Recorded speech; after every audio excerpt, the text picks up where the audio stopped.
हमें इंदिरा जी के प्रति कृतज्ञता दिखानी चाहिए, क्योंकि उस वक्त अगर वो आपातकाल नहीं लाती तो ऐसे ही मोदी, शाह और अडानी जैसे लोग उस वक्त देश को ताप कब्जे में लेते और हम कंप्यूटर युग तक आते ही नहीं। आज हम खाने में गोबर और पीने में गोमूत्र होता। मोदी जी का कार्यकाल की बराबरी भारत के किसी भी अन्य प्रधानमंत्री के कार्यकाल से नहीं हो सकती, क्योंकि भारत का हर प्रधानमंत्री मोदी जी से पहले, इंक्लूडिंग अटल बिहारी वाजपेयी, भारत देश के लिए काम करता था। मोदी जी अडानी और अनिल अंबानी के लिए काम करते हैं। वो संवैधानिक आपातकाल था, बाद में वो चेंज कर दिया, संविधान में बदलाव लाया गया 1978 में जब जनता पार्टी की सरकार आई। उसके पहले ये संविधान में ये कर सकते थे, तो संविधान में वो किया गया। इंदिरा जी ने एक 19 महीने के बाद आपातकाल को पीछे लिया और फ्री एंड फेयर इलेक्शन लिए। जो बैलेट पेपर पे थे उसमें उनकी हार हुई, ये मोदी करके दिखाएं। इंदिरा जी ने जो किया वो कॉन्स्टिट्यूशनल था और मोदी जो कर रहे हैं वो अनकॉन्स्टिट्यूशनल है। वो इमरजेंसी देश को बचाने के लिए थी और ये इमरजेंसी देश को बेचने के लिए है। मोदी की इमरजेंसी देश को बेचने के लिए है। लेकिन आज हम अगर मोदी को सबक सिखाने की कोशिश करें तो इलेक्शन कमीशन उन्होंने आज़ादी नहीं रखा। इंदिरा जी ने ऐसा नहीं किया। फिर राजीव गांधी कांग्रेस के सरचिटनीस थे, उनको झैल सिंह ने प्रधानमंत्री बनाया, इंदिरा जी ने तो नहीं बनाया। और वो शपथ लेने के बाद भी फौरन इलेक्शन किए गए और इलेक्शन में 415 सीट आई, तो क्यों ना वो प्रधानमंत्री बनते। आपको 240 सीट आने के बाद दो लोगों को साथ, दो और बूढ़ों को लेकर साथ में आप एक बना रहे हो सरकार, तो वो क्यों नहीं बनाए। मोदी के वक्त की भारत की तुलना इदी अमीन के युगांडा से हो सकती है, इंदिरा जी के भारत से नहीं। जहाँ तक मीडिया का सवाल है, मीडिया में जो खबरें नहीं छपती थी वहाँ ब्लैंक छोड़ने का मौका था। सही बात। आज आप ब्लैंक छोड़ के देखिए मोदी जी का फोटो, मोदी जी का फोटो छपने का जहाँ जगह है वहाँ मोदी जी के निषेध में आप ब्लैंक छापिए, पेपर चलता है क्या देखिए आपका। दोस्तों नमस्कार और आप सभी का एक नए एपिसोड में बहुत बहुत स्वागत है। मैं हूं सोहित मिश्रा। दर्शकों, जिस दिन आप इस वीडियो को देखेंगे या जिस दिन हम इस वीडियो को शूट कर रहे हैं, दिन है 25 जून 2025। लगभग 50 साल हो चुके हैं जब इसी दिन इंदिरा गांधी ने इमरजेंसी का ऐलान किया था। इंदिरा गांधी उस समय देश की प्रधानमंत्री थी और उस समय फखरुद्दीन अली अहमद ये हमारे राष्ट्रपति थे और इनकी ओर से भारत में इमरजेंसी आपातकाल का ऐलान किया गया। 50 साल बाद आज के दिन भारतीय जनता पार्टी संविधान हत्या दिवस मना रही है। एक तरीके से कांग्रेस को टारगेट कर रही है, इंदिरा गांधी को टारगेट कर रही है। आज इसी पर हम चर्चा करेंगे। हमारे साथ आज हमारे खास मेहमान एक बार फिर से जुड़ चुके हैं। राजू परोलेकर सर, नमस्कार, बहुत बहुत स्वागत है आपका। सर, आपके पास आने से पहले मैं शुरुआत में कुछ लोगों को बताना चाहूँगा। दरअसल जब 1975 से दर्शकों 1977 तक 2 साल तक जब यह इमरजेंसी चला, फिर सरकार बदली, फिर जब जनता गवर्नमेंट आई, तब उनकी ओर से 28 मई 1977 को एक कमीशन बनाया गया। उस कमीशन का नाम था शाह कमीशन। शाह कमीशन का काम ये था कि इमरजेंसी में किस तरह से सरकार के लोगों का दुरुपयोग किया गया, किस तरह से इमरजेंसी के दौरान इंदिरा गांधी की सरकार ने पावर का दुरुपयोग किया, उसके ऊपर रिपोर्ट बनाने के लिए इन्होंने कहा था। 50 साल बाद जिस दिन हम संविधान हत्या दिवस भारतीय जनता पार्टी की ओर से मनाई जा रही है, आपको इस रिपोर्ट पर ध्यान देना चाहिए जो 1977 में बनाया गया था। राजू सर, उस 1977 के रिपोर्ट में जो लिखा गया है, मैं पहले इंग्लिश में बता देता हूँ फिर हिंदी में। उसमें कहा गया है, in practice censorship was utilised for suppressing news unfavourable to the government, to play up news favorable to the government and to suppress news unfavorable to the supporters of Congress party। मतलब ऐसे news जिससे सरकार को नुकसान होता है, जिससे सरकार की छवि खराब होती है, उसे दबाया गया और केवल ऐसी खबरों को दिखाया गया जो सरकार के लिए फ़ायदेमंद है। इसी में अगर आगे आप देखेंगे तो आप देखेंगे लिखा गया था 1977 में, misuse of media, misuse of authority in income tax department, misuse of laws and procedure, इस तरह से तमाम चीज़ें लिखी गई थी। इसमें आगे लिखा गया था कि कैसे मीसा का इस्तेमाल किया गया था, maintenance of international security act, और विपक्ष के लोगों को जेल में भेजा गया था। अब 50 साल बाद अब मीसा को यूएपीए से बदल दीजिए और आप पाएंगे कि जो शाह रिपोर्ट 1977 में रिलीज़ की गई थी, इमरजेंसी डिक्लेयर किया गया था, 2025 में अनडिक्लेयर्ड इमरजेंसी, अघोषित आपातकाल में ये सारी चीज़ें जिसके ज़रिए ये कहा गया था कि इमरजेंसी डिक्लेयर हुई है, वो अब भी हमारे देश में लगातार जारी है। और आज चर्चा इसी पर करेंगे, इंदिरा गांधी के घोषित इमरजेंसी बनाम 2025 में पिछले 11 सालों से इस देश में चल रहे अघोषित इमरजेंसी के बारे में। राजू सर, शुरुआत करते हैं। इनकी ओर से संविधान हत्या दिवस मनाया जा रहा है, किस तरह से इस पूरी चीज़ को आप देखते हैं? आप जब इसे देखते हैं आप क्या सोचते हैं? देखिए, एक तो किसी भी चुनी हुई सरकार और डेमोक्रेटिक गवर्नमेंट, लोकतांत्रिक सरकार हत्या दिवस कैसे मना सकती है? पहली बात तो ये है, किसी भी चीज़ को अगर मनाना है नहीं मनाना है वो बात अलग है, लेकिन अगर एक सरकार मनाती है और हत्या दिवस मनाती है तो इनकी मानसिकता समझ में आती है। 2002 से गुजरात में हत्या दिवस मनाए जा रहे हैं, तो 2014 से पूरे देश में हत्या दिवस मनाए जा रहे हैं, उसमें से एक ये दिन है। इनफैक्ट इंदिरा जी ने जो इमरजेंसी आपातकाल घोषित किया था, उसमें मैं ये बात ज़रूर कहूँगा कि कई बेगुनाह लोग और कई अच्छे लोग जेल में चले गए उस वक्त। अच्छे कार्यकर्ता, अच्छे विचारक जेल में गए। लेकिन इसके साथ ये भी मैं कहना चाहूँगा कि उन लोगों की अंदर जाना इतना बुरा नहीं था जितना उमर खलीद और संजीव भट्ट को आज जेल में रखा गया था, क्योंकि उस वक्त हेबियस कॉर्पस। और दूसरी बात तो थी कि राजनायक जो थे वो जेल में गए, और राजनायिकाएं, उनको सबको ए ग्रेड सुविधाएं दी गई। वहाँ बैठकर ए ग्रेड सुविधाओं में उन्होंने जीवन। आज के तारीख में कई विपक्ष के नेताओं को मोदी सरकार ने ईडी या इनकम टैक्स द्वारा या जीएसटी या सीबीआई द्वारा जेल में डाला, तो आम कैदियों के साथ रखा, उनके साथ राजनेता है ऐसा व्यवहार नहीं किया। ये बात भी समझने लायक है। अब इमरजेंसी क्यों आई उस पर मैं बाद में आता हूँ, लेकिन इमरजेंसी के बारे में खुद देवरस साहब जो आरएसएस के उस वक्त सर संघ चालक थे, उन्होंने क्या लिखा है, खत है मेरे पास, उनका खत है, वो खत मैं पढ़ता हूँ। अगर उनके साथ आरएसएस के साथ ये नहीं, देखिए उन्होंने लिखा है। पहले तो उन्होंने क्या कहा है, इससे लिखा था ये खत उन्होंने यरवड़ा जेल से 10/11/1975 को लिखा था, जब यरवड़ा जेल में खुद बाला साहब देवरस थे।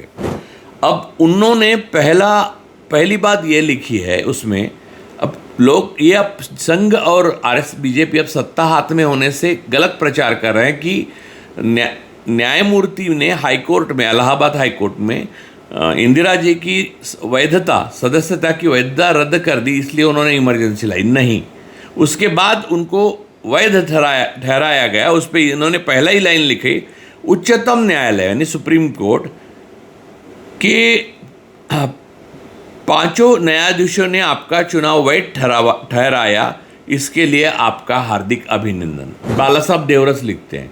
इसका मतलब सुप्रीम कोर्ट ने उनके पक्ष में फैसला दिया था, पहली बात तो। दूसरी बात यह है कि मैंने आपको बहुत सारी चीज़ें लिखी है उन्होंने कि मैं आपको भेजना चाहता था, ये करना चाहता था, वो और भेजना चाहता था, लेकिन मेन बात पर मैं आता हूँ। उन्होंने एक पैराग्राफ लिखा है, श्री जयप्रकाश नारायण जी के आंदोलन के संदर्भ में संघ का नाम लिया गया है। गुजरात आंदोलन, बिहार आंदोलन, जिनके संबंध में सरकार की ओर से संघ का नाम बार बार और बिना कारण जोड़ा गया, अतः मेरा उसके बारे में कुछ कहना क्रमप्राप्त था। इन आंदोलनों से संघ का कुछ भी संबंध नहीं।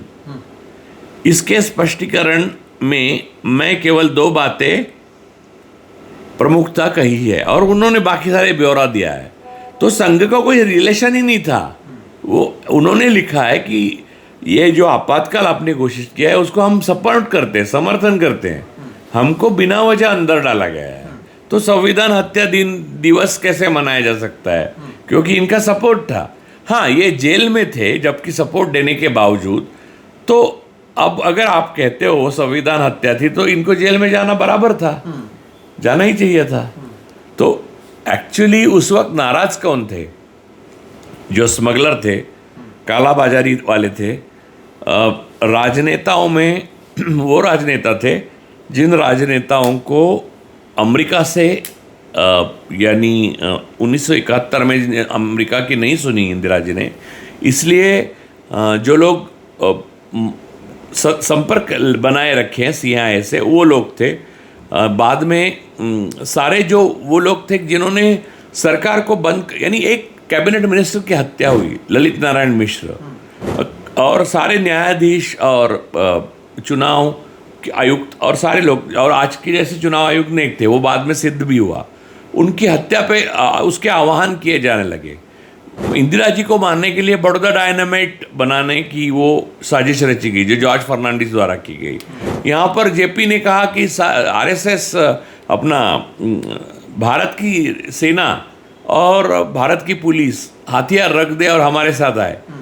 ये एक अराजकता का युग फैलाने की कोशिश थी, और ये अराजकता किसी अन्य नहीं, दो हिस्सों में उस वक्त विश्व बटा था। तो इंदिरा जी ने किसी भी एक हिस्से का, किसी भी एक महागुट का हिस्सा बनने से इनकार कर दिया, अपनी खुद को शक्ति बनाया, भारत को एटॉमिक पावर बनाया 1974 में, जिसके लिए आज लोग मर रहे हैं। यानी ईरान पे हमला हुआ क्योंकि एटॉमिक पावर नहीं। तो वो सारी चीज़ें करने के बाद खून खौल गया जिन ताकतों का, उन्होंने इन नेताओं के जरिए इस देश में अराजकता फैलाने की कोशिश की। तब संविधान में जिस चीज़ की मोहलत थी वो संवैधानिक आपातकाल था। बाद में वो चेंज कर दिया, संविधान में बदलाव लाया गया 1978 में जब जनता पार्टी की सरकार आई। उसके पहले ये संविधान में ये कर सकते थे, तो संविधान में वो किया गया, संविधान द्वारा किया गया। संविधान को तोड़कर जिस तरह से आज मोदी जी कर रहे हैं वैसा नहीं है वो। तो बात यह है कि ये सारी चीज़ें जो हैं वो जिनकी प्रीवी पर्स कैंसिल हो गई, जिनके तनख्वाह कैंसिल हो गए, बैंक नेशनलाइजेशन से अंबानी अडानी जैसे उस टाइम के जो लोग थे उनका नुकसान हुआ। और देखिए जो इमरजेंसी घोषित हुई उसके बाद में घूस का प्रमाण बहुत कम हुआ, रेलवे टाइम पे आने लगी। ये सारी बातें होने से सरकारी कर्मचारी जो बाबू लोग हैं, जयप्रकाश नारायण जैसे आधे सोचने वाले लोग हैं, और किसी भी गुट के ना होने की वजह से जो गुस्सा था इंटरनेशनल पावर्स में, विदेशी शक्ति जो इंदिरा गांधी को मरवाना चाहती थी। इंदिरा गांधी ने कई बार ये कहा है, और लोग ये RSS के लोग तब हंसते थे, झूठ बोल रही है, लेकिन वाकई इंदिरा गांधी जी की मृत्यु इसी, वो मैंने बाद में आपको बोला था, डेरिवेटिव्स ऑफ असैसिनेशन। तो ये सारी चीज़ें हैं। और हेनरी किसिंजर जो थे तब निक्सन गवर्नमेंट में 1971 के टाइम में, वो हेनरी किसिंजर तो बहुत बड़े राजनेता थे। उनकी डिप्लोमेसी नाम की किताब है, वो षड्यंत्रकारी थे। अभी मोदी उनके मृत्यु से पहले हेनरी किसिंजर को हाथ में हाथ लेके बैठे हैं। तो आप समझिए ये सारी ताकतें उस वक्त अपने हाथ में इस देश को लेना चाहती थी, और देश का साइंटिफिक टेम्परामेंट गोबर और गोमूत्र युक्त करना चाहती थी। उससे हमें इंदिरा जी ने उस वक्त बचा लिया। हम नहीं समझ सके कई बार, इसलिए क्योंकि देखिए लोकल जो प्रशासन था, लोकल पुलिस थी, वो किसी को भी पकड़ती थी कई बार। तो उनसे थोड़ा अन्याय हुआ, और उस अन्याय की वजह से हम लोग गुस्सा हो गए। लेकिन इंदिरा जी ने एक और बात करी जो उनका लोकतंत्र पे प्रेम दिखता है। जो बात करी कि वो क्या थी, इंदिरा जी ने एक 19 महीने 18-19 महीने के बाद आपातकाल को पीछे लिया और फ्री एंड फेयर इलेक्शन लिए। जो बैलेट पेपर पे थे उसमें उनकी हार हुई, ये मोदी करके दिखाएं। उनकी हार हुई तो हार स्वीकार की, वो जेल में गई। उन्होंने लोगों से माफ़ी मांगी, भारत के लोगों से। बाद में सोनिया जी, राहुल जी ने भी मांगी। ये सारा लोकतंत्र के प्रति आदर, उदारता, दया और राष्ट्र की रक्षा करने की इच्छा से हुआ। ये अंडरलाइन करता है आज 50 साल बाद हमें इंदिरा जी के प्रति कृतज्ञता दिखानी चाहिए, क्योंकि उस वक्त अगर वो आपातकाल नहीं लाती तो ऐसे ही मोदी शाह और अडानी जैसे लोग उस वक्त देश को ताप कब्जे में लेते और हम कंप्यूटर युग तक आते ही नहीं। आज हम खाने में गोबर और पीने में गोमूत्र होता है। लेकिन अभी 50 साल बाद जब मैं इसे देखता हूँ, जैसे कि मैंने अभी शाह रिपोर्ट से इसे शुरू भी की, एक चीज़ क्या आप ये मानते हैं कि उस समय इंदिरा गांधी ने डिक्लेयर किया इमरजेंसी, अब अनडिक्लेयर्ड इमरजेंसी ऐसा चल रहा है कि मीडिया स्वतंत्र नहीं है, ईडी आईटी सीबीआई का इस्तेमाल केवल विपक्ष के खिलाफ किया जाता है। हमने देखा है कि कैसे विश्व हिंदू परिषद के इवेंट में जाकर सिटिंग जजेस जो हैं वो मुसलमानों के खिलाफ बातचीत करते हैं, और इस सब के बावजूद कोई कुछ मानने को तैयार नहीं है, कोई कुछ कहने को तैयार नहीं है। दो दो पार्टियों को तोड़ा जाता है, चीज़ों को रखा जाता है, इलेक्शंस को डिले किया जाता है। कई जगहों पर हमने देखा है, जैसे महाराष्ट्र में हमने देखा है बीजेपी के एक बड़े नेता को कैश के साथ पकड़ा जाता है, चुनाव के बीच में कुछ होता नहीं है। तो अगर ये सारी चीज़ें गलत हैं जो आज बड़े बड़े लेख अमित शाह से लेकर नरेंद्र मोदी से लेकर देवेंद्र फडणवीस हर कोई कर रहे हैं, तो ये तो अभी 50 साल बाद अभी भी जारी हैं। सिर्फ ये था कि तभी डिक्लेयर्ड इमरजेंसी था, अब अनडिक्लेयर्ड इमरजेंसी। जैसे कि आपने कहा उमर खलीद को अभी जेल में भेजा गया है और कोई बात ही नहीं कर रहा इसके बारे में। डिक्लेयर्ड इमरजेंसी और अनडिक्लेयर्ड इमरजेंसी मुझे लगता है सही उसका वर्णन नहीं है। उसका सही वर्णन मैं बताता हूँ आपको। इंदिरा जी ने जो किया वो कॉन्स्टिट्यूशनल था और मोदी जो कर रहे हैं वो अनकॉन्स्टिट्यूशनल है। डिक्लेयर और अनडिक्लेयर का कोई संबंध नहीं। मोदी डिक्लेयर क्यों नहीं कर रहे हैं? क्योंकि कॉन्स्टिट्यूशनली वो करना ही नहीं चाहते कुछ भी चीज़। मैंने आज मोदीज इमरजेंसी नाम की एक ट्वीट डाला है, उसमें मैं आपको पढ़ के बताता हूँ। अगर आप इंग्लिश में अगर कोई प्रॉब्लम नहीं है तो मैं अपने दर्शकों को ये जान लेने के पूरा हक है कि इस देश में हो क्या रहा है एक्चुअली। ये काहे के लोकतंत्र के Modi's emergency. Narendra Modi has perfectly articulated what emergency is all about. But if you read the highlight text, it feels like last 11 years under Modi government. As if Modi government wants to celebrate Samvidhan Hatya every day. First, the parliament is made irrelevant by Modi. He speaks more outside it than in it. Fundamental rights of Umar Khalid, Sanjeev Bhatt, Bhima Koregaon activist, late Somnath Suryavanshi, Kashmiri journalist, human rights activist, Asif Sultan, Khurram Parvez, amongst many others, where Rupesh Kumar, others were taken away at the whim and fancy of Modi government. Third, there is no election to urban local bodies in Maharashtra for over 3 years. 4, mob lynching of Muslims and bulldozing their homes. 5, the Shiv Sena defection, complicity of election commission and the delays in hearing matter in Supreme Court. 6, Narendra Modi not telling the nation about the 4 days war with Pakistan, Operation Sindoor, and his surrendering to the POTUS, President of United States of America, Trump. And even Pulwama, the same about Pulwama. 7, the collapse of election commission, Modi government chasing election commission Ashok Lavasa for holding Modi guilty of violation of code of conduct. 8, removing the Chief Justice of India from the panel of selection of members of Election Commission of India. 9, electoral bonds fraud introduced by Modi government. 10, preventing Markadwadi from conducting the referendum to verify Maharashtra Assembly results. 11, suspending main opposition leader Rahul Gandhi and Mahua Moitra's membership of the Lok Sabha of filmizate pretext. 12, bullying the Congress candidate to withdraw his nomination and securing an opposed victory for BJP candidate in Surat in general election 2024. 13, giving Lok Sabha ticket to person being tried to charge of terrorism, Pragya Thakur. 14, making the parliamentary committee and parliamentary procedures redundant and subservient to Modi's whims and fancies. Taking the Sengol inside the parliament, attending Hindu religious function with full vigor and using it for political advertisement and gains. 16, promoting Adani Ambani over Indian PSUs, public sector units. etc., etc., etc. The list can go on. And Narendra Modi wants to preach about emergency to world. Narendra Modi and RSS cult forget that they had to learn and not to be done from emergency. Seems like they have learned what was done when emergency was imposed and are practicing it every day. Not surprisingly then, India under Modi regime is already referred to as an electoral autocracy by the USA based political rights organization Freedom House. तो जिन दर्शकों को मैं थोड़ा सा एक संक्षेप में बता दूं कि राजू सर ने इस ट्वीट जो उन्होंने अपने ट्विटर अकाउंट पर लिखा है उसमें बताया है कि नरेंद्र मोदी या उनकी पूरी सरकार आज इमरजेंसी पर बात कर रही है, लेकिन ऐसा लगता है कि इमरजेंसी में जो जो चीज़ों को वो गलत बता रहे हैं पिछले 11 सालों से उन्होंने वही किया।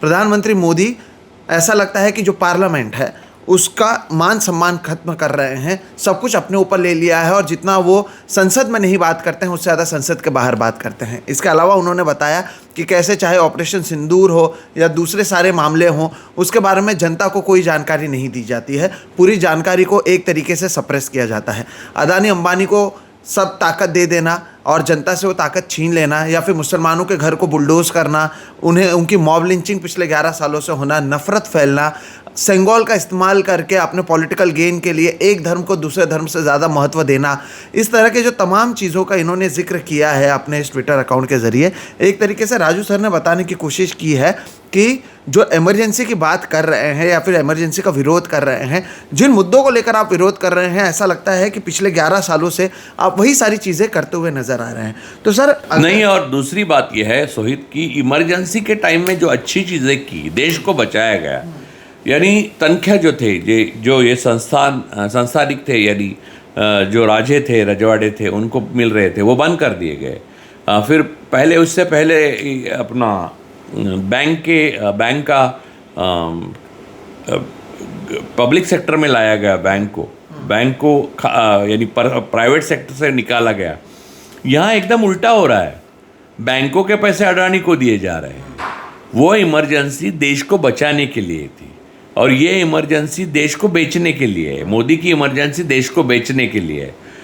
इमरजेंसी कोई भी अच्छी नहीं होती क्योंकि उसमें लोगों के मूलभूत अधिकारों का हनन होता है, लेकिन कई बार इमरजेंसी शुरू करने के प्रावधान अपने आपके संविधान में होते हैं।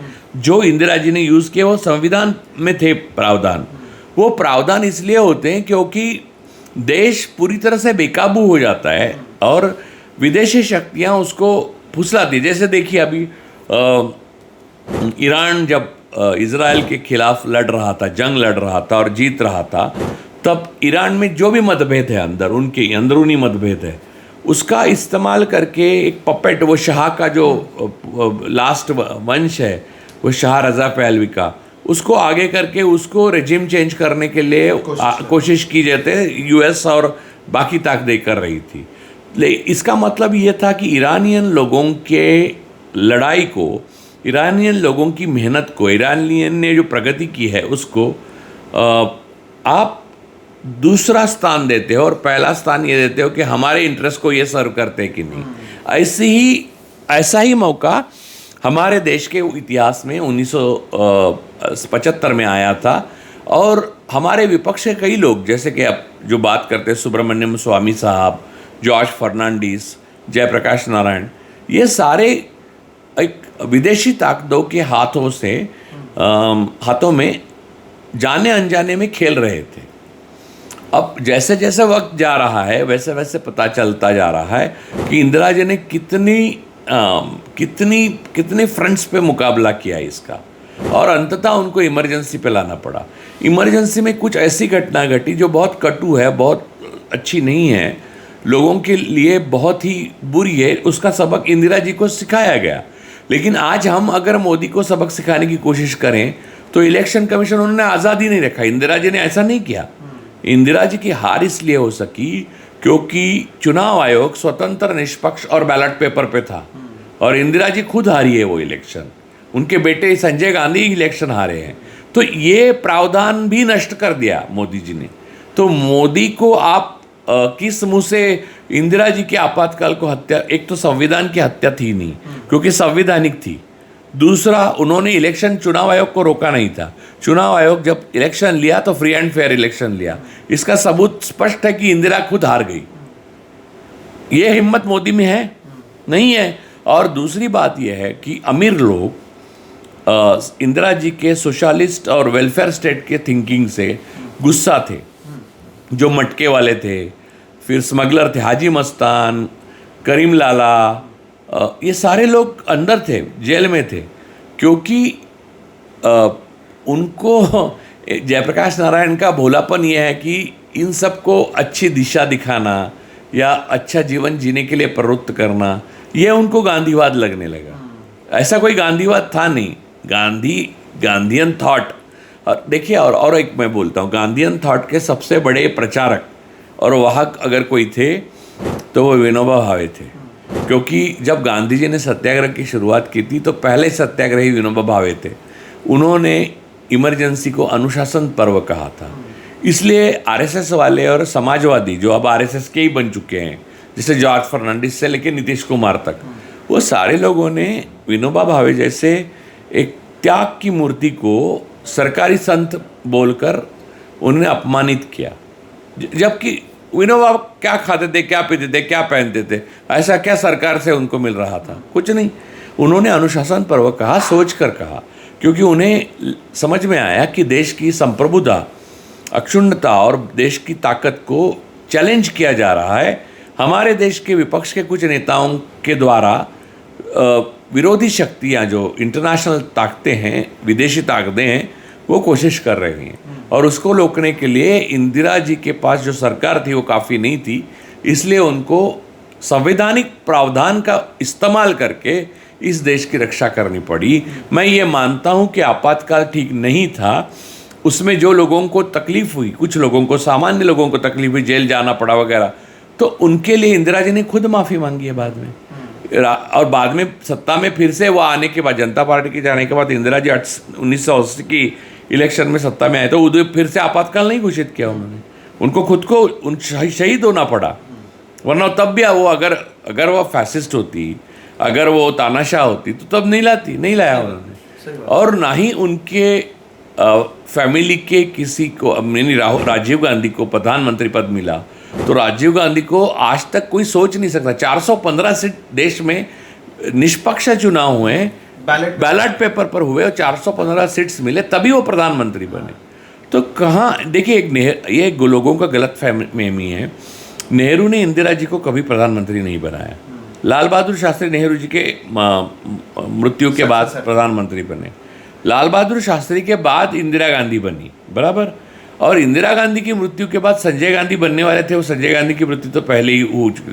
लोग यही आरएसएस वाले फैला रहे थे, संजय, तो वो तो उनकी मृत्यु हो गई थी क्योंकि वो प्लेन क्रैश में फिर राजीव गांधी कांग्रेस के सह चिटनीस थे, उनको झैल सिंह ने प्रधानमंत्री बनाया, इंदिरा जी ने तो नहीं बनाया। और वो शपथ लेने के बाद भी फौरन इलेक्शन किए गए, और इलेक्शन में 415 सीट आई, तो क्यों ना वो प्रधानमंत्री बनते? आपको 240 सीट आने के बाद दो लोगों को साथ, दो और बूढ़ों को लेकर साथ में आप एक बना रहे हो सरकार, तो वो क्यों नहीं बनाए? तो ये आपातकाल के बारे में जो अपराध बोध कांग्रेस में और इंदिरा जी के समर्थकों में जो है, वो सारासार गलत है। मोदी के वक्त की भारत की तुलना इदी अमीन के युगांडा से हो सकती है, इंदिरा जी के भारत से नहीं। अब यहाँ पर सर क्या होगा कि जो मुद्दों हमने रखे हैं, जैसे कि आपने जो कहा अभी कि ऐसे कई चीज़ें हैं जो उस समय नहीं चल रहे थे, जैसे फ्रीडम ऑफ प्रेस जो था वो बंद था, कई लोगों को जेल में डाला गया था, और इसका लोग विरोध कर रहे हैं। तो यहाँ पे एक सवाल ये उठता है कि ये चीज़ें तो अब भी जारी हैं, अभी एक भी टीवी चैनल मौजूद नहीं है जो सरकार से सवाल पूछता है, एक भी अखबार जो उस समय शायद ब्लैंक अपना इंडियन एक्सप्रेस ने डाला था और ब्लैंक अखबार चलाया था, एक भी अखबार मौजूद नहीं है। लोगों को जेल में डाला जा रहा है। विपक्ष के लोगों को दो चीज़ें कही जाती है, या तो जेल में जाओ या फिर हमारे साथ सत्ता में आओ। राहुल गांधी और महुआ मोइत्रा का आपने जिक्र किया कि उनके मेंबरशिप को रद्द कर दिया गया, वो भी अडानी के लिए, क्योंकि अडानी के खिलाफ ये दोनों बोल रहे थे। सूरत का आपने जिक्र किया कि कैसे दबाव बनाकर सभी प्रत्याशियों को निकाल दिया गया ताकि ये जीत सके। पुलवामा और पहलगाम की कोई वो नहीं हुई जानकारी। तो जो लोग आज संविधान हत्या दिवस की बात करते हैं या फिर इमरजेंसी को गलत मानते हैं, उनको क्या ये दिखता नहीं है, या फिर ऐसा हुआ है क्योंकि इनके तरफ से ये सारी चीज़ें की जा रही हैं तो ये सारी चीज़ें माफ़ हैं और विपक्ष के ऊपर हल्ला बोलने का या दावा बोलने का एक और मौका मिल गया, इसलिए इसका फ़ायदा उठाया जा रहा है? मोदी के काल में जो हो रहा है, जिसको आप आपातकाल कह रहे हैं, वो आपातकाल नहीं, वो फैसिज्म है।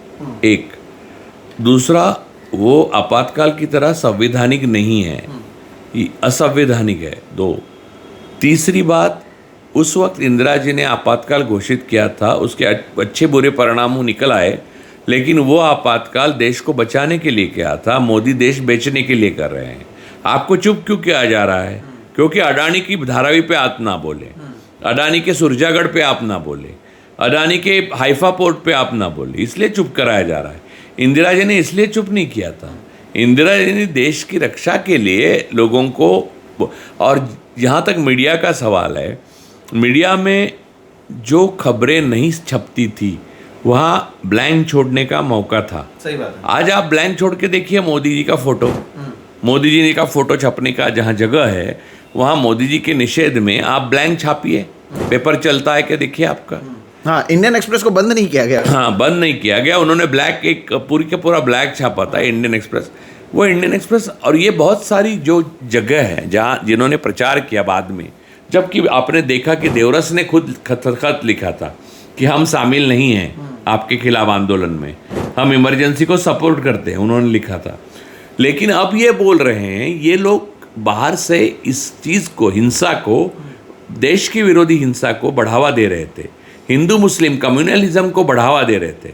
इंदिरा जी को अपरिहार्यता से ये सब करना पड़ा। देखिए, आज के तारीख में आपके हाथ में अगर सत्ता दी जाए तो ये जो देशद्रोही है देश के, उनका बंदोबस्त करने के लिए आपको भी कोई विकल्प नहीं है, वो आपको कठोर हाथ से ही करना पड़ेगा। आज जिनको अर्बन नक्सल ये लोग कह रहे हैं, वो लोग एक्चुअली स्वतंत्र, देखिए अर्बन नक्सल की व्याख्या ही नहीं है, अर्बन नक्सल कोई है ही नहीं। और सरकार ने, ये गृह मंत्रालय ने बोला है, अमित शाह के गृह मंत्रालय ने। और जिसको अर्बन नक्सल मोदी और फडणवीस और शाह कहते हैं, उसकी व्याख्या में अगर आप बिठाने जाए तो भगत सिंह अर्बन नक्सल है। तो इसका मतलब देश को बचाने और आज़ाद रखने के लिए जो कोशिश करेगा, वो उसको चुप कराने के लिए एक असंवैधानिक फैसिज्म कर रहे हैं, वो मोदी कर रहे हैं। और उसमें आपकी आंखों में धूल झोंकने के लिए जो संवैधानिक देश को बचाने के लिए आपातकाल इंदिरा जी ने लाया था, उसे संविधान हत्या दिवस, सरकार कभी हत्या दिवस नहीं मनाती, कोई हत्या भी होती है। देखिए, आपको मैं बताता हूँ, इंदिरा जी की हत्या हुई, राजीव जी की हत्या हुई, गांधी जी की हत्या हुई, तो क्या 30 जनवरी 1948 के बाद कांग्रेस सरकार हमेशा 30 जनवरी को गांधी हत्या दिवस मनाया? और संघ के अब गोडसे का रोज नाम हर 30 जनवरी को, या तो मुझे ऐसा लगता है आज के बाद हमें 30 जनवरी को गांधी हत्या दिवस मनाना चाहिए। और उसके हत्या की जो परतें हैं और जिन्होंने की है, जो सत्ता में आज, जिनके जिनके वंश, वैचारिक वंश, तो उनके बारे में बोलते रहना चाहिए। ये हत्या शब्द संवैधानिक रूप से सरकारें नहीं उसकी इस्तेमाल कर सकती, लेकिन मोदी जी के जो थॉट प्रोसेस में, आरएसएस के थॉट प्रोसेस में, और गोधरा से जो भारत में हुआ है आज तक, उस थॉट प्रोसेस में, भक्तों की थॉट प्रोसेस में, हत्या एक ग्लोरीफाइंग बात है और हत्या एक उदात्त भावना उनको लगती है, जबकि हत्या हमेशा असंवैधानिक और गैरकानूनी होती है। और ये इमरजेंसी है। फखरुद्दीन अली अहमद ने जो साइन की थी, उसका प्रावधान संविधान में था। बाद में संविधान में चेंजेस लाए गए क्योंकि ऐसा कोई प्रधानमंत्री ना कर सके, लेकिन उस वक्त था प्रावधान। और देखिए 1971 में जब पाकिस्तान के खिलाफ जंग जीती थी इंदिरा जी ने, और पाकिस्तान और बांग्लादेश को 2 टुकड़ों में बांटा था, उस वक्त इंदिरा जी की लोकप्रियता इतनी चरम पे थी, यानी अटल जी उनको दुर्गा देवी बोलते थे, तो उस लेवल पे गई, तो वो प्रावधान का इस्तेमाल करके तब भी इमरजेंसी नहीं लगा सकती थी, नहीं लगाया। जब ज़रूरत पड़ी तो ये एकदम इमरजेंसी में इमरजेंसी प्रावधान का उन्होंने इस्तेमाल किया, और इसके लिए आज की कांग्रेस भी जिम्मेदार है कि वो अपराध बोध से हर चीज़ पे बात करती है, जबकि इंदिरा जी ने उसके लिए माफ़ी मांगी है, सोनिया जी बोली है, राहुल जी ने माफ़ी मांगी है, राहुल जी ने यहाँ तक ऑपरेशन ब्लू स्टार के लिए भी माफ़ी मांगी है, और राहुल जी का उसका कोई संबंध नहीं है एक्चुअली। लेकिन एक शासक को अपने देश को बचाने के लिए क्या क्या नहीं करना पड़ता, और यहाँ पर एक शासक देश बेचने के लिए क्या क्या नहीं कर रहा है। सर, लेकिन मुझे एक बात जो समझ में नहीं आती है, और ये अगर आप इस पर भी प्रकाश डालें, कि 2 साल के इमरजेंसी की जो बात की जाती है, इस पर रोक लगाई गई, उस पर रोक लगाई गई, इसको जेल में डाला गया, उसको जेल में डाला गया, और इसको हमारे देश के इतिहास पर एक काला धब्बा माना जाता है, और चलिए मानते हैं हम कि एक काला धब्बा है। लेकिन 2014 के बाद से वही चीज़ें अब आम हो चुकी हैं, कॉमन हो चुकी हैं, और यही लोग जो इसे काला धब्बा मानते थे, जो कहते थे कि ये स्वतंत्रता के खिलाफ है, ये कॉन्स्टिट्यूशन के खिलाफ है, वो लोग अब क्यों चुप हैं? यानी आप अगर अपने राइट्स की बात करते हो, और अगर आपने वो 2 साल में देखा था जहाँ पर डिक्लेयर करके ये चीज़ें की गई, इसलिए मैंने शुरुआत से डिक्लेयर वर्सेस अनडिक्लेयर्ड का जो मुद्दा उठाया, अब ये अनडिक्लेयर्ड तरीके से रोज़ ये कर रहे हैं। कल जिनके ऊपर ये सिंचाई घोटाले का, इरिगेशन का आरोप लगाते हैं, जिनको जेल में डालने की बात करते हैं, जैसे इनके साथ आ जाते हैं सारी चीज़ें माफ़ हो जाती हैं। ये बार बार हमने देखा है, जो लोग इनके साथ नहीं आते वो जेल में आते हैं। संजय राउत ने उसके ऊपर किताब लिखी है। अनिल देशमुख के ऊपर एक कमिश्नर की ओर से आरोप लगाए जाते हैं, गृह मंत्री को जेल में जाना पड़ता है, लेकिन जो आरोप लगाते हैं उनके ऊपर आज तक कुछ नहीं होता है। इस तरह के ना जाने कितनी चीज़ें हमने बार बार देखी हैं, लेकिन इसके ऊपर लोगों को क्यों फ़र्क नहीं पड़ता? अगर आप वाकई अपने राइट्स के लिए, अपने अधिकार के लिए आप में वो चेतना है, और आपको लगता है कि इंदिरा गांधी ने गलत किया, तो पिछले 11 साल से जो चल रहा है वो भी तो आपके अधिकार के खिलाफ है। आपको भी तो लोग, राजू सर, बोलते ही है ना, आप इतना क्यों बात करते हो, डर नहीं लगता, क्यों बोल रहे हो, क्या करना है? ये एक तरीके से तो बता ही रहे ना कि हम कितने फ्री हैं, और ये तो हर कोई आपस में बात करता है, तब भी इसका कोई जिक्र नहीं होता। मैं आपको एक बात बताता हूँ सोहित, इंदिरा जी के एक निर्णय से और राष्ट्रपति जी के सिग्नेचर से जो आपातकाल हुआ था 1975 में, उसकी कृपया मोदी के किसी भी कृत्य से तुलना ना की जाए। पहली बात, क्योंकि आपातकाल अपने आप में काला धब्बा नहीं था, आपातकाल में कुछ घटनाएं घटी, वो काला धब्बा था। उसके लिए माफ़ी मांग चुके हैं, इंदिरा जी हार चुकी हैं, जेल जा चुकी हैं। मोदी जी ये सारी चीज़ें करने के लिए तैयार है, तो मैं दिखाऊं, क्योंकि वो करेंगे नहीं, इसकी वजह मैं बताता हूँ। क्योंकि वो देश के लिए नहीं कर रहे कुछ भी, देश को बचाने के लिए कुछ भी नहीं कर रहे हैं, और वो कुछ भी संवैधानिक और कानूनन सही कर नहीं रहे हैं। तो आपातकाल इंदिरा जी के वक्त जो हुआ था उसका, और जो आज मोदी के 11 सालों में हुआ, उसकी तुलना नहीं हो सकती। पहली बात आप समझिए, काला धब्बा तो 2014 से है अपने देश पे। दूसरी बात यह है कि उस वक्त जो था, आप समझिए, विदेशी ताकतों से जाने अनजाने में हाथ मिलाकर मोरारजी देसाई, जेपी जयप्रकाश नारायण, जॉर्ज फर्नांडिस, सुब्रमण्यम स्वामी, कई लोग, ये सारे लोग विदेशी ताकतों के हाथ के खिलौने बन चुके थे। और ये बातें बहुत सारी किताबों में अब आ चुके, लोग क्यों पढ़ते नहीं मेरे समझ में नहीं आता। कुछ लोगों का तो सीधा संपर्क CIA से था।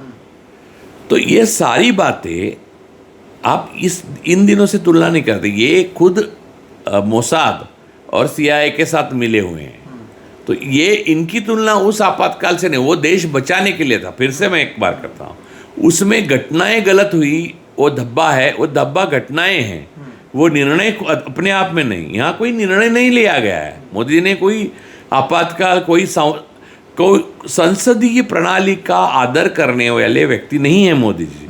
उन्होंने कॉन्स्टिट्यूशन को पकड़ के कोई निर्णय नहीं लिया है, उन्होंने कानून लाई, UAPA जो मर्जी है। अब उमर खलीद की केस ही सुनी नहीं जा रही है, तो उनको बेल ही नहीं मिल रहा है। देखिए 18 महीने जो लोग जेल में रहे, बाद में उन्होंने बहुत पद भोगे, सही बात है, बहुत सत्ता भोगी, आज उनको पेंशन भी मिलती है, लेकिन उनको बर्बाद करने के लिए और ये व्यक्तिगत प्रतिशोध की भावना से उनको अंदर नहीं डाला, जैसे संजीव भट्ट को डाला गया था। उनकी सारी जो जिम्मेदारियां थी, जो उन्होंने लोगों को फुसलाया था कि सेना हथियार नीचे रखती तो क्या होता, हमारे देश में पाकिस्तान की सेना घुस जाती। तो ये सारी चीज़ों के लिए उनको अंदर रखा गया था। और फिर एक बार आपने कॉन्स्टिट्यूशनली वो निर्णय लिया, तो फिर आप कौन सूखा है और कौन गीला है इसमें भेद नहीं कर सकते, समझे। तो और ये लोग जो सारे लोग, अब लोग गाली देते हैं विदेशी मीडिया को क्योंकि गोदी मीडिया नहीं है, ये सारे आरएसएस वाले जेल में अपने घर वालों के लिए जो बातें बताने के लिए बीबीसी सुना करते थे रेडियो पे। तो बात यह है कि इनकी दोगली राजनीति जो है और दोगलापन जो है वो देश के खिलाफ रहा है।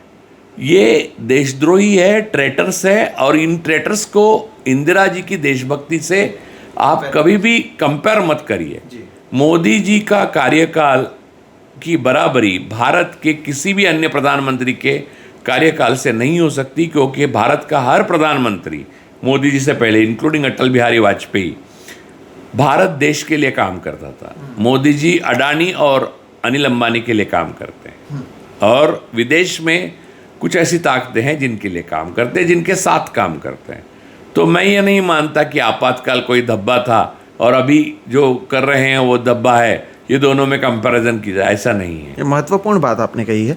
लेकिन फिर ये जब आपसे मैं सुनता हूँ तो एक सवाल ये उठता है कि अब जो भी हो रहा है हमारे देश में, मीडिया को लेकर, विपक्ष को लेकर, इलेक्शन कमीशन को लेकर, जैसे चंडीगढ़ के मेयर का तो सीसीटीवी पर आया था, महाराष्ट्र के चुनाव का लगा, महाराष्ट्र में चुनाव पूरी तरह से चोरी हो गया। इतना ही नहीं, मैंने पहले भी बोला डॉक्यूमेंट्री एविडेंस से, जो सीजेपी और इन्होंने वोट फॉर डेमोक्रेसी और एडीआर वगैरह ने रिपोर्ट्स दिए कि अपनी लोकसभा की इलेक्शन में भी 240 सीट्स भी बीजेपी को नहीं मिले। तो हमें एक असंवैधानिक मुख्यमंत्री और असंवैधानिक प्रधानमंत्री मिले हैं, और हम उनका सुन रहे हैं, और हम चर्चा कर रहे हैं आपातकाल में क्या हुआ था। नहीं, तो मैं वही पूछ रहा था, 50 साल बाद क्या ये एक नया नॉर्मल हो चुका है कि हर किसी को आप समझिए, नया नॉर्मल नहीं, ये एबनॉर्मल पहली बार हो रहा है। उससे इस घटना की कोई तुलना नहीं। मैं उससे करे विरोध करता हूं कि आज के दिन आप इंदिरा जी की तुलना किसी भी अन्य व्यक्ति या किसी भी अन्य उनकी घटना से करे। इंदिरा जी तानाशाह थी, नहीं थी, महान थी, नहीं थी, इसका फैसला इतिहास ले चुका है। अब मोदी जो सत्ता में है, उनके बारे में आपको बोलने का कितनी आज़ादी है, और आप जब इतिहास में उनका आकलन करेंगे तो क्या निकलेगा, ये आप तय करिए। आपके जंगल क्या हो गए? सेव टाइगर तो इंदिरा जी का काम है। यहाँ पर सुरजागढ़ में 1 लाख पेड़ काटने जा रहे हैं, आरे में काटे गए, वहाँ हसदेव में काट रहे हैं, ये इंदिरा जी करती? नहीं करती। तो देश से जो प्यार करता है वो देश के लोगों से प्यार करता है। देश के लोग एक का मतलब 2 फैमिलीज और 2 दोस्त नहीं, देश का मतलब 140 करोड़ लोग। अब मुझे बताइए उनके लिए क्या हो रहा है। इंदिरा जी ने जो भी किया, मैं आपको बताता हूँ, यहाँ जो इंटरव्यू के लिए हरी भाऊ आते थे ना, हरी नरके साहब, वो अब नहीं रहे, उनका इंटरव्यू किया था मैंने। तो वो बोलते हैं कि उनका अच्छा रिलेशन राष्ट्रवादी कांग्रेस में था, एनसीपी से। तो वो बोल रहे थे कि उनकी माँ है, बूढ़ी माँ, वो ने उसने कभी एनसीपी को वोट नहीं दिया, बेटा करीब होने के बावजूद। वो बोलती थी कि मैं कांग्रेस को ही वोट दूंगी। तो हरी बाबू पूछते थे उनको कि आप क्यों भाई कांग्रेस को देगी? क्योंकि उन्होंने कहा 1972 में जब अकाल हुआ था महाराष्ट्र में, तब वो सुखड़ी खाना, जो सुखड़ी बोलते थे उसको, वो सुखड़ी इंदिराबाई ने हमारे लिए भेजी थी, इसलिए हम लोग सब बच गए, इसलिए मैं करती हूँ। तो इंदिरा गांधी जब हार गई इलेक्शन चुनाव, तब वो महाराष्ट्र के दौरे पे यानी आई थी, महाराष्ट्र में उन्होंने सभाएं ली थी, तब ये सारे गरीब जनता उनको मिलने गई थी, और इंदिरा जी बाकायदा उनको मिली।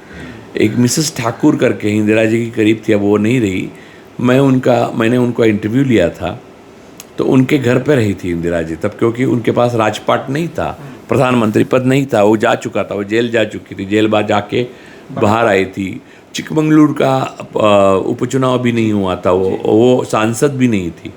तब वो कहती कि उनके घर के बाहर इतनी भीड़ हो गई थी और सारे गरीब लोग थे, और इंदिरा जी को कह रहे थे कि आप प्रधानमंत्री बनो ताकि हमारे जीवन आसान हो जाए। तो ये जो व्यक्ति थी इंदिरा गांधी, हमारे प्रधानमंत्री थी, हमारी सबसे ताकतवर महिला थी, और कई महान चीज़ों का वो रिप्रेजेंट करती है, चीज़ों को, इस देश के धरोहर को, संस्कृति को और बलिदान को। उन्होंने बलिदान अंततः अपना खुद का भी दे दिया। उनका ये आरएसएस वाले फैसिस्ट जो है गोडसेवादी, उनकी क्या बराबरी कर रहे हैं? आज के दिन कम से कम वो भी तो नहीं करना चाहिए। लेकिन अब ये लूट रहे हैं, इनकी बराबरी आपको करनी है तो ईस्ट इंडिया कंपनी से करिए।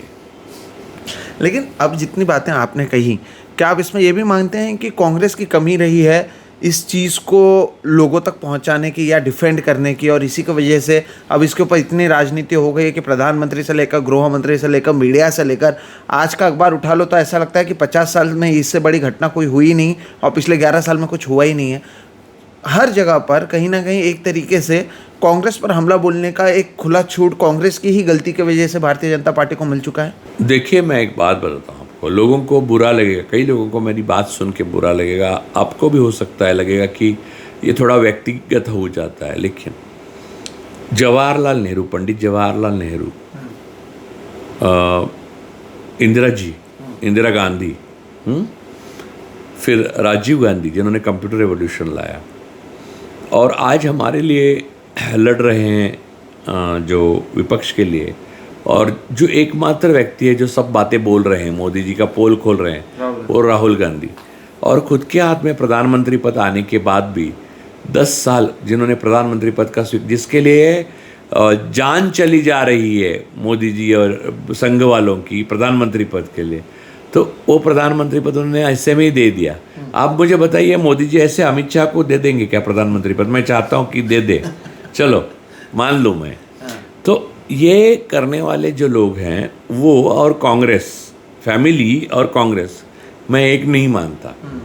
मैं नेहरू की फिलॉसफी जो है, नेहरूवाद, नेहरूवियन, उसको मैं मानता हूँ। जैसे मैं डॉक्टर बाबा साहब अम्बेडकर, गांधी और नेहरू, ये मेरे तीनों मेरे भारत में मेरे आदर्श हैं। जो बड़े आदर्श हैं वो ये हैं।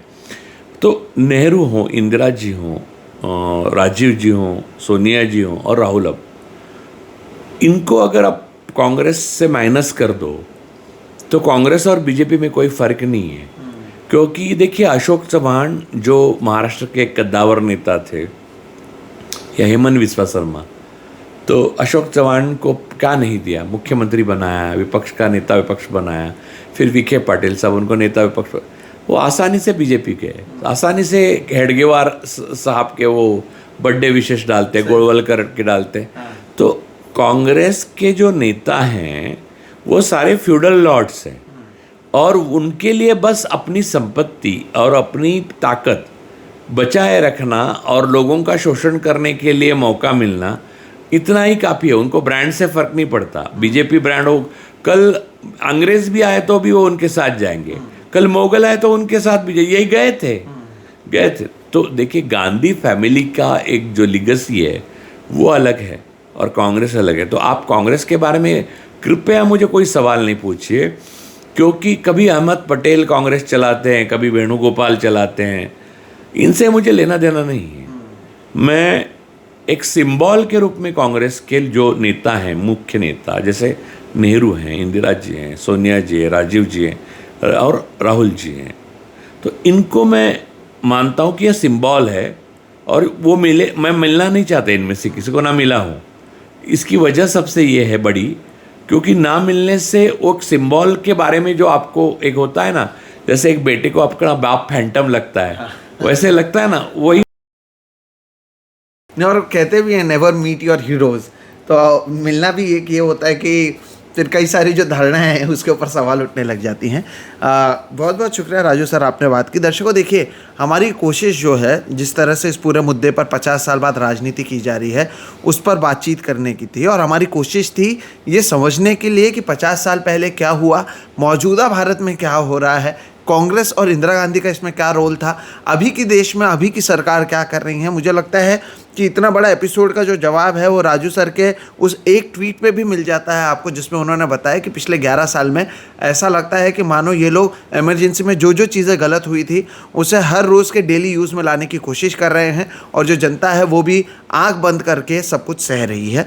तो आज की चर्चा, देवराज जी का लेटर तो मैंने खुद पढ़ा अभी आपके सामने। देवराज जी का जो लेटर है वो बहुत इंटरेस्टिंग है कि कैसे समय समय पर अपने आप को ये पलटने के लिए मशहूर हैं और समय समय पर उस पर राजनीति करने के लिए मशहूर हैं। बहरहाल 50 साल के बाद इस पर राजनीति की जा रही है। इसे लेकर हमारे देश के प्रधानमंत्री और गृह मंत्री बात कर रहे हैं। तमाम जो बीजेपी के मुख्यमंत्री हैं और उनके सहयोगी पार्टियां हैं और उनकी जो गोदी मीडिया है वहाँ पर चर्चा हो रही है। इस दरमियान हमने भी सोचा कि एक चर्चा की जाए फैक्ट्स के साथ, फिगर्स के साथ, ताकि आपको जो दूसरे साइड है जिसके बारे में शायद कांग्रेस पार्टी भी बात नहीं करती है, जिसके ऊपर जो आखिरी जवाब था मुझे लगता है वो काफ़ी है कांग्रेस को लेकर, उस समय में जिस तरह से बातचीत करनी चाहिए और जो दूसरे पहलू हैं वो लाने चाहिए, वो लाने का काम बखूबी राजू सर ने किया। राजू सर, हर बार की तरह बहुत बहुत शुक्रिया कि आप जुड़े और आपने ये बातचीत की। दर्शकों, आपको ये वीडियो कैसा लगा ज़रूर बताइएगा। अगर वीडियो पसंद आता है तो इसे लाइक करें, कमेंट करें। आपके कमेंट में अगर सवाल होंगे तो आने वाले कुछ समय में हम हर हफ्ते में एक एपिसोड राजू सर के साथ करने की कोशिश करने वाले हैं। जैसे कि आपके कमेंट्स आते रहते हैं और आपकी मांग भी रहती है, तो वो भी करेंगे और आपके जो सवाल होंगे वो हम पूछेंगे। अगर आपने इतना सब देखने के बावजूद हमारे चैनल को सब्सक्राइब नहीं किया तो किस चीज़ का इंतज़ार कर रहे हैं? सब्सक्राइब कर लीजिए, क्योंकि हम इसी तरह से बेबाक अपनी बात को रखने की कोशिश करते हैं और आगे भी रखते रहेंगे। फिलहाल आप हम दोनों को दीजिए इजाज़त। नमस्कार। नमस्कार।